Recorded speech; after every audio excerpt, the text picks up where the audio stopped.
been looking at some chapters in Genesis in a series that we call Connectivity Issues, in which we have said that our interactions with each other reflect and even rely on our connection with God. Last week we looked at struggles that Christians may have with each other.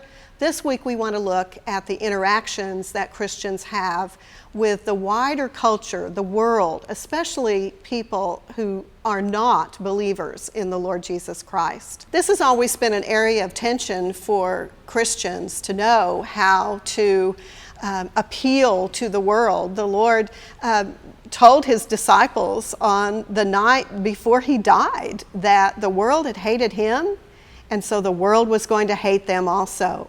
But then, right before he went back to heaven, he said to those same disciples that you need to go into the world and make disciples from people of every nation. In other words, they were to captivate people in the world with the truth of the gospel of the Lord Jesus Christ. And so how are we to fulfill this command, this call from the Lord to captivate people from around the world with the truth about God and the life that he offers us? If we're not going to crush the world or conquer the world or change the world to be just exactly like we want it to be, how is it that we really reach out to them? And I'd like to suggest that what we are called to do is engage the world with the energy of God's grace. As we think about that, we're going to look at the story of a man named Isaac in the 26th chapter of Genesis. You know Isaac. He's the middle patriarch, Abraham, Isaac, and Jacob.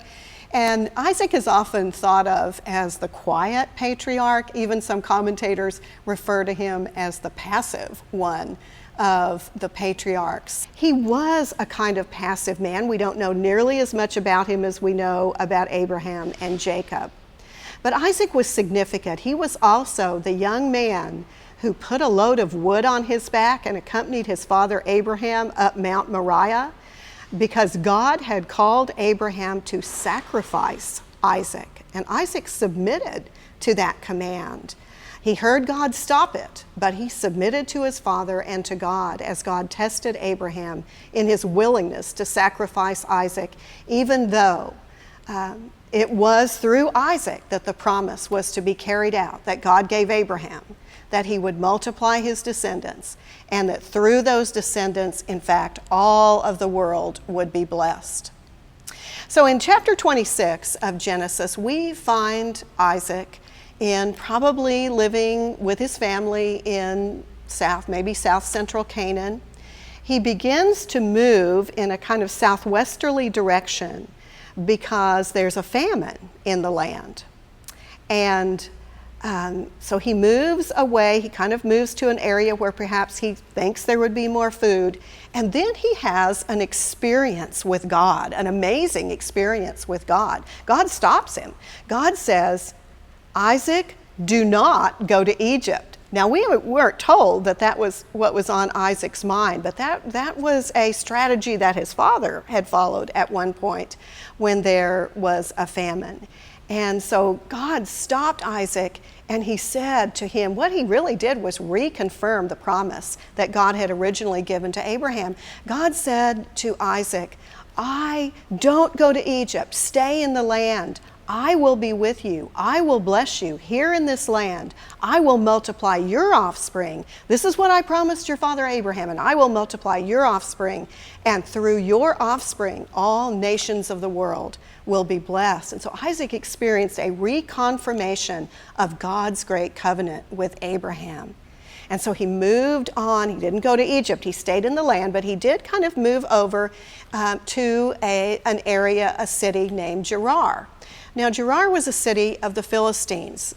Isaac was still in Canaan. He had not violated God's command, but he moved into the area of the Philistines. The Philistines were a group that often showed up as enemies of the Israelites in the Old Testament, but not always, and not this time.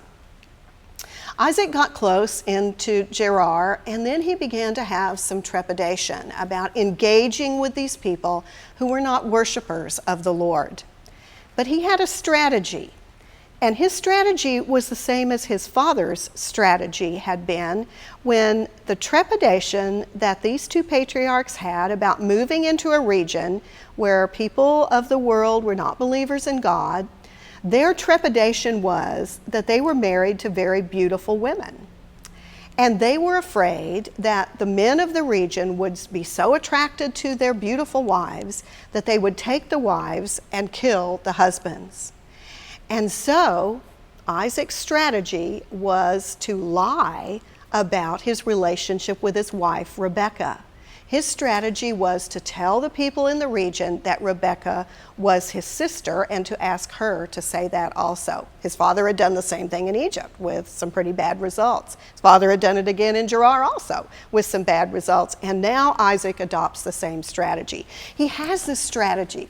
And in so doing, he reminds me of Christians often in the world today. We often have strategies. Some Christians adopt the strategy of a kind of comfortable withdrawal from the world. Just interact, be friends, relate to mainly other Christians. Every once in a while, post something on Facebook that reveals the latest offensive remark that some politician or entertainer has made. Another strategy that some Christians get involved with as they relate to the world is conformity. Let's try to look as much as possible like them, and maybe they will hear us. Other Christians are very confrontational. When, for example, a family member doesn't believe and is pretty hostile against belief, they'll just avoid them. Or maybe they're very confrontative with that family member and just say, we don't want to, we just can't relate to you. I'm going to tell you what I believe and you won't accept it, and so really, I can't let my family be around you. Another, we may relate in that confrontative way to the school teacher who distributes or teaches things that we think are unbiblical. So we have strategies, but I think that God doesn't call us to strategies so much as He calls us to a life of faith, integrated faith into our lives, and a life of integrity. God calls His people even when in jeopardy, and Isaac apparently felt he was in some jeopardy in Gerar there with his wife, and so he had a strategy. But God calls us not to strategy, but to a life of integrity that reflects Him. Well, this all went okay until Abimelech, the ruler. Abimelech was the leader of the area of Gerar. His name may be a kind of title like Pharaoh or a repeated royal name. But Abimelech, the ruler of Gerar, he knew Isaac, and he was looking out his window one day and he sees Isaac and Rebekah out his window. And Isaac and Rebekah are engaging in an activity that the Bible variously translates as playing, caressing, laughing, joking. And at any rate, they were having a good time, and they were clearly having a good time in a way that brothers and sisters don't. And so they're busted. Abimelech sees them, and he brings Isaac in, and he said, "What are you doing to me?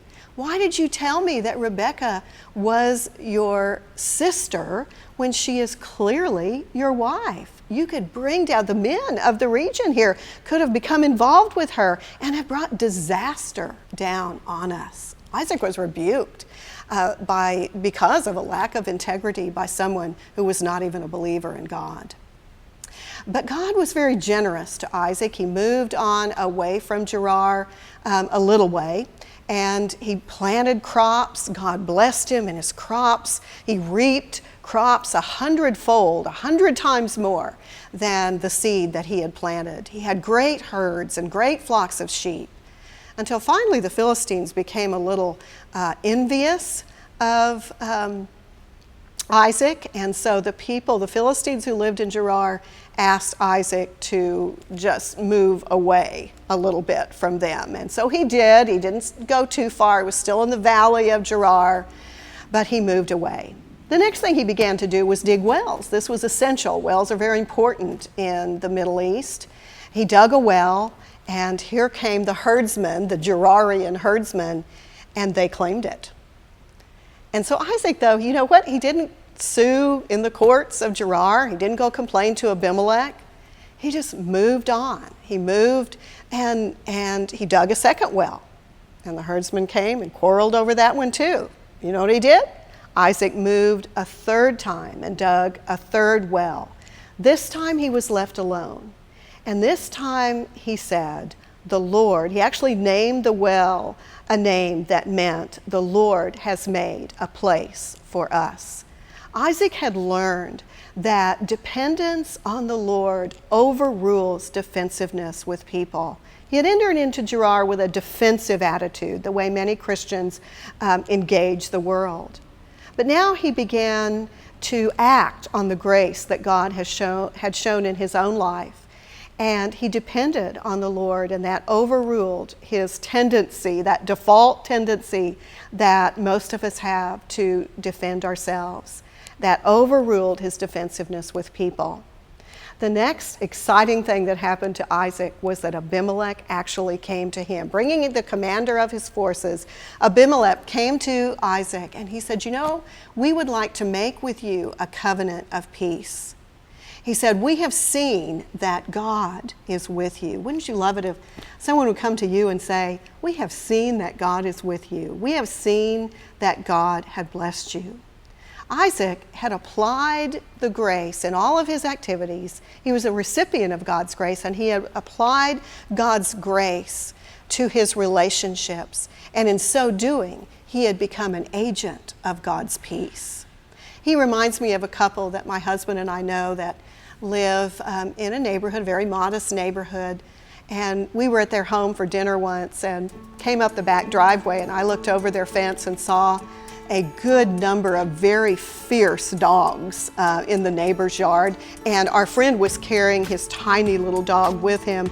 And I said, aren't you afraid of one of their dogs getting your dog? And our friend said, you know, I just try to make friends with the dogs. We went on in and they told us a little bit about their neighbors, and they told us that, you know, kind of matter-of-factly, that the neighbors didn't live a lifestyle exactly, not at all what we would say was a biblical lifestyle. They were not believers, but our friends had made friends with them. They had applied grace. They were not defensive. They trusted God in their situation. They lived at peace and became agents of peace. And the last I heard of those neighbors, our friends were asking me for a Bible study that he might send them to, because they were having some trouble. Their neighbors were having some trouble in their lives. And though they weren't willing to go to church, they might be willing to think about God and think about reading the Bible. Like Isaac, they depended on the Lord. They applied God's grace. And they ended up with a feast of peace, which we have to offer all of those in the world with life through the Lord Jesus Christ.